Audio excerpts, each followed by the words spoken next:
জানুয়ারির আগে ইমরান সরকারের পতন ঘটবে বলছেন মরিয়ম নওয়াজ। সেনাদের যুদ্ধের প্রস্তুতি নেওয়ার নির্দেশ দিলেন চীনা প্রেসিডেন্ট। এবার তুরস্ককে হুমকি দিয়ে গ্রিসের পাশে জার্মানি। আজারবাইজানের ভৌগোলিক অখণ্ডতা রক্ষা করার কথা বললেন ইরান। ট্রাম্প ও মেলানিয়ার ছেলেও করোনায় আক্রান্ত। ফ্রান্সের 9 শহরে এবার কারফিউ ঘোষণা। বাইডেনের পক্ষে 3/4 ভারতীয় আমেরিকান। থাইল্যান্ডে জরুরি অবস্থা ঘোষণা। আজারবাইজানকে নিয়ে যা বলছেন ফুটবল তারকা ওজিল।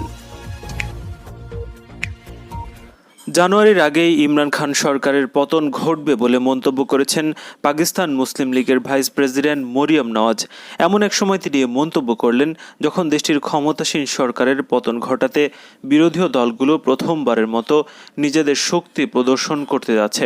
ইমরান সরকার সমালোচনা করে সাবেক প্রধানমন্ত্রী নওয়াজ শরীফের মেয়ে বলেন, জেনারেল মুশাররফের আমলেও পিএলএম নওয়াজ এতটা নৃশংসতার মুখোমুখি হয়নি। আমি এই সরকারের স্বীকৃতি দেইনি। এই সরকারকে সরকার ডাকার যোগ্যতা নেই। তিনি বলেন, জনগণের লড়াইয়ের মুখে খানের সরকার টিকতে পারবে না। গণতান্ত্রিক আন্দোলনের মাধ্যমে সরকারকে ঘরে পাঠিয়ে দেওয়া হবে। প্রধানমন্ত্রী ইমরানের পদত্যাগের দাবিতে সম্প্রতি পাকিস্তানের বিরোধী দলগুলো জোট গঠন করে। সরকার বিরোধী জোটের নাম পাকিস্তান ডেমোক্রেটিক মুভমেন্ট বা পিডিএম। 16 অক্টোবর পাঞ্জাবের গুজরানওয়ালাতে সমাবেশে ডাক দিয়েছে পিএমএল-এন। দলটির তথ্য সম্পাদক মরিয়াম আওরঙ্গজেব জানান, পুরো শহরের মানুষ সমাবেশটিতে অংশ নেবে। বিক্ষোভের সামনে রেখে সাক্ষাৎকারে মরিয়ম বলেন, নওয়াজ শরীফের পক্ষ নিয়ে জনগণ অযোগ্য অক্ষম প্রধানমন্ত্রীর পতন ঘটাবে। তিনি আরও বলেছেন, গণতান্ত্রিক আন্দোলনের মাধ্যমে জানুয়ারির আগেই ইমরান সরকারকে ঘরে পাঠিয়ে দেওয়া হবে। তিনি বলেন, ইমরান খান সরকারের ক্ষমতা নেই এই সমাবেশ বাধা দেয়ার। সরকারের চিনি, ময়দা, ঔষধ, জ্বালানি চুরি ও লুটপাটের সমাধান হবে এই সমাবেশে।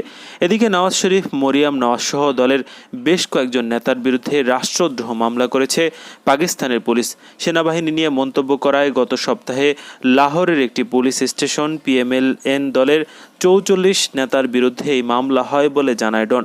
সরকার বিরোধী জোট পাকিস্তান ডেমোক্রেটিক মুভমেন্ট আগামী 16 অক্টোবর পাঞ্জাবের গুজরানওয়ালা শহরে সমাবেশ করার অনুমতি দিয়েছেন দেশটির প্রধানমন্ত্রী ইমরান খান। পাকিস্তানের দ্য ডন অনলাইনের প্রতিবেদনে তথ্য জানানো হয়েছে।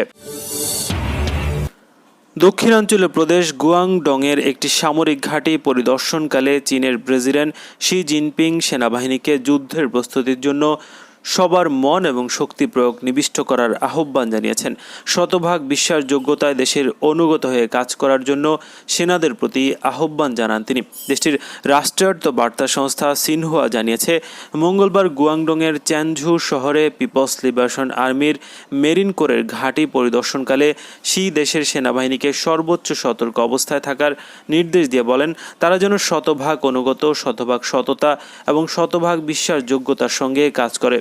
শির গুয়াংডং সফরের মূল উদ্দেশ্য ছিল বুধবার শেনজেং বিশেষ অর্থনীতি অঞ্চলের 40তম প্রতিষ্ঠাবার্ষিকী উপলক্ষে একটি ভাষণ দেওয়া। বিদেশি মূলধন আকর্ষণ করার জন্য 1980 প্রতিষ্ঠিত এই অর্থনৈতিক অঞ্চল চীনের অর্থনীতি বিশ্বের দ্বিতীয় বৃহত্তম হয়ে উঠতে সহায়তা করার ক্ষেত্রে গুরুত্বপূর্ণ ভূমিকা পালন করছে। কিন্তু সিএনএন অনলাইন প্রতিবেদনে লিখেছে, শি জিনপিং এমন সময়েই সামরিক সফর করলেন যখন চীন ও যুক্তরাষ্ট্রের মধ্যে কয়েক দশকের মধ্যে সর্বোচ্চ উত্তেজনা চলছে। এছাড়া তাইওয়ান ও করোনা ভাইরাস মহামারী নিয়ে দ্বিমত পোষণ করে ওয়াশিংটন ও বেইজিংয়ের মধ্যে তীব্র এই বিভেদ দিন দিন বাড়ছে। তাইওয়ানের কাছে 3টি অত্যাধুনিক অস্ত্র ব্যবস্থা বিক্রির পরিকল্পনার কথা সোমবার মার্কিন কংগ্রেসকে জানিয়েছে হোয়াইট হাউস।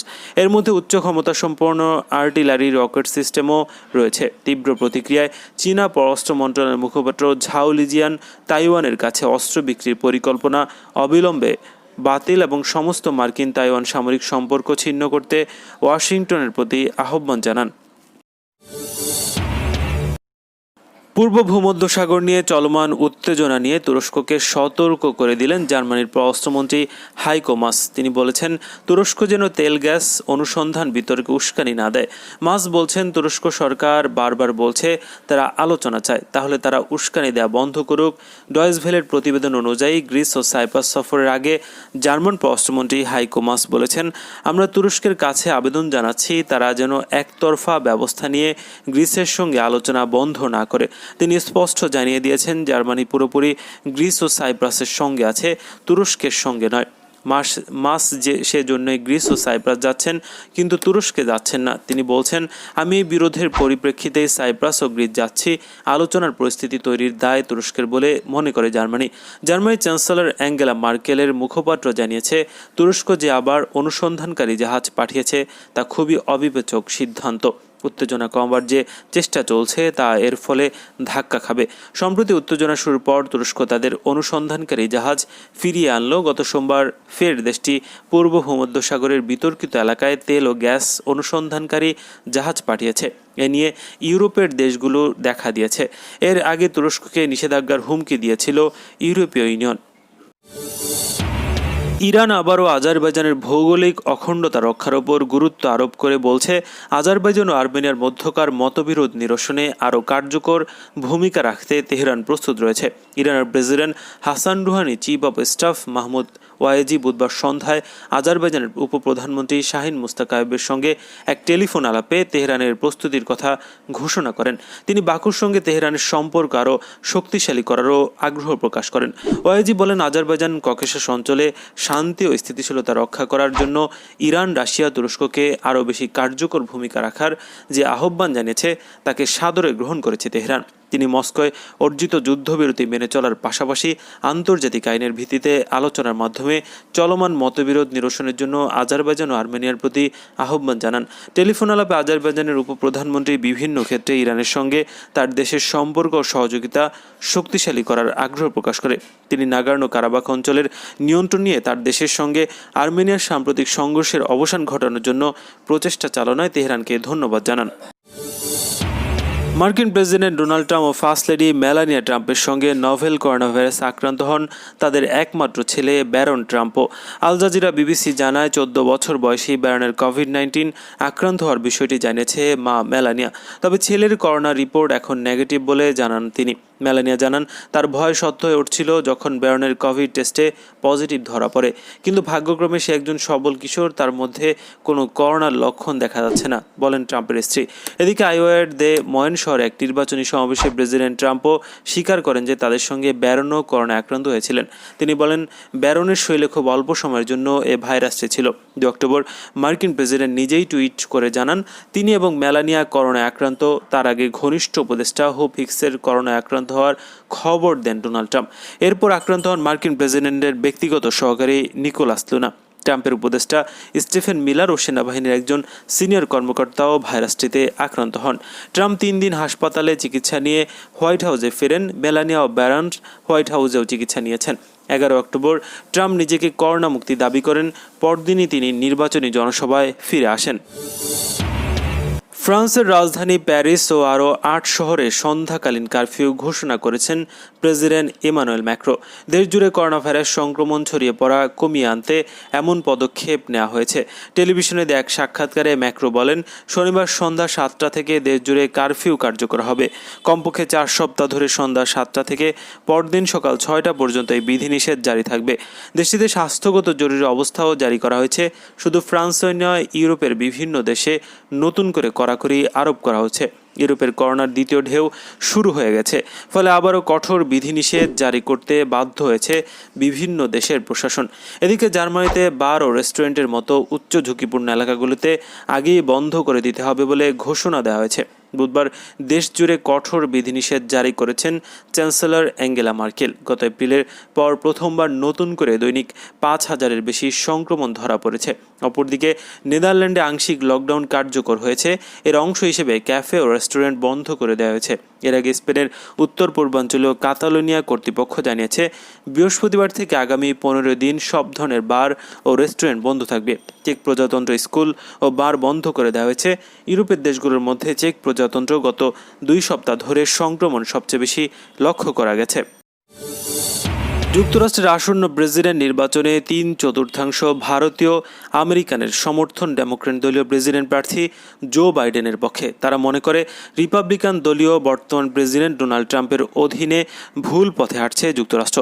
বুধবার প্রকাশিত এক ভোটার জরিপে এমন তথ্যই জানা গেছে।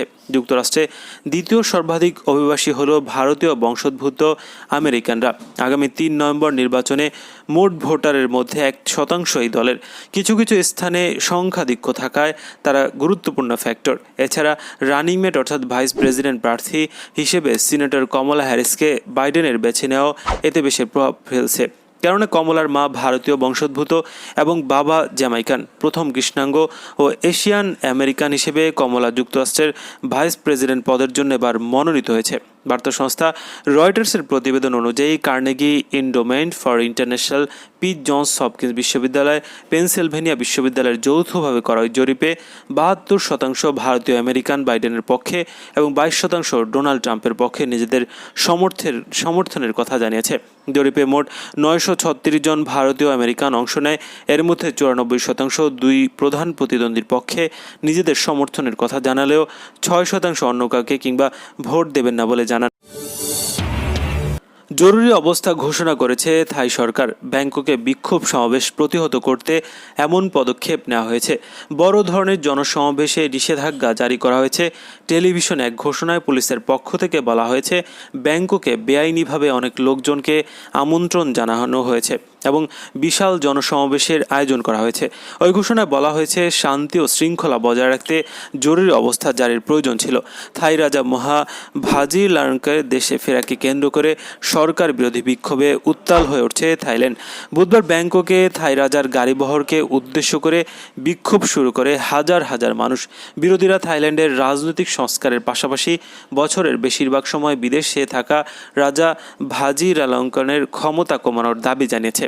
এছাড়া প্রধানমন্ত্রী প্রায়ুত চান ও পদত্যাগ চান তারা। এদিকে রাষ্ট্রীয় টেলিভিশনের ঘোষণায় বলা হয়েছে যে বিক্ষোভকারীরা বিশৃঙ্খলা তৈরি করছে এবং জনগণের শান্তি নষ্ট করছে। বুধবার বিক্ষোভকারীদের বিরোধিতায় ব্যাংককের অ্যাভিনিউয়ে সমবেত হয়েছিল রাজ পরিবারের সমর্থকরাও। তাদের অনেকেই রাজকীয় হলুদ রঙের টি শার্ট পরে আসছিলেন। সরকার সমর্থকদের সঙ্গে বিরোধীদের সংঘর্ষ এড়াতে দুই পক্ষের মাঝে অবস্থান নেন বিপুল সংখ্যক নিরাপত্তাকর্মী। এ সময় বিরোধী পক্ষ প্রধানমন্ত্রী কার্যালয়ের কাছাকাছি যেতে বাধা দেন তারা। কারাবাখে আজারবাইজানের সামরিক অভিযানকে সমর্থন জানিয়েছেন জার্মানির ফুটবল তারকা মেসুত ওজিল। 31 বছর বয়সী আর্সেনালের মিডফিল্ডার ওজিল এক টুইটে তুরস্ক আজারবাইজানের মধ্যে ভ্রাতৃত্ব ও দৃঢ় সম্পর্কের কথা উল্লেখ করে বলেন, এক জাতি দুই দেশ। আর্মেনিয়ার বিরুদ্ধে মন্তব্য করে তুর্কি বংশোদ্ভূত জার্মান নাগরিক মেসুত ওজিল বলেন, আমার জন্য বিশ্বের প্রত্যেককে এই সত্যটি জানা উচিত যে নাগর্নো কারাবাখ অঞ্চলটি আজারবাইজানের অংশ হিসেবে আইনত এবং আন্তর্জাতিকভাবে স্বীকৃত। তবু এটি বর্তমানে অবৈধভাবে দখল করা হয়েছে। তিনি যোগ করেন, 2008 সালের মার্চ মাসে জাতিসংঘের সাধারণ পরিষদে আজারবাইজানের আঞ্চলিক অখণ্ডতা পুনরুদ্ধার এবং সব আর্মেনিয়ান বাহিনী প্রত্যাহারের দাবিতে একটি প্রস্তাব গৃহীত হয়। 27 সেপ্টেম্বর থেকে বিরোধী ও নাগর্নো কারাবাখ নিয়ে আর্মেনিয়া ও আজারবাইজান নতুন করে যুদ্ধে জড়ায়। পরবর্তীতে 10 অক্টোবর রাশিয়ার মধ্যস্থতায় আর্মেনিয়া ও আজারবাইজানের মধ্যে ম্যারাথন আলোচনা হয়। এতে উভয় পক্ষ মানবিক কারণে সাময়িক যুদ্ধবিরতিতে সম্মত হয়। এই যুদ্ধবিরতিতে দুই দেশের মধ্যে যুদ্ধবন্দী সহ অন্যান্য বন্দী বিনিময় ও মৃতদেহ হস্তান্তরের বিষয়ে উভয় দেশ সম্মত হয়।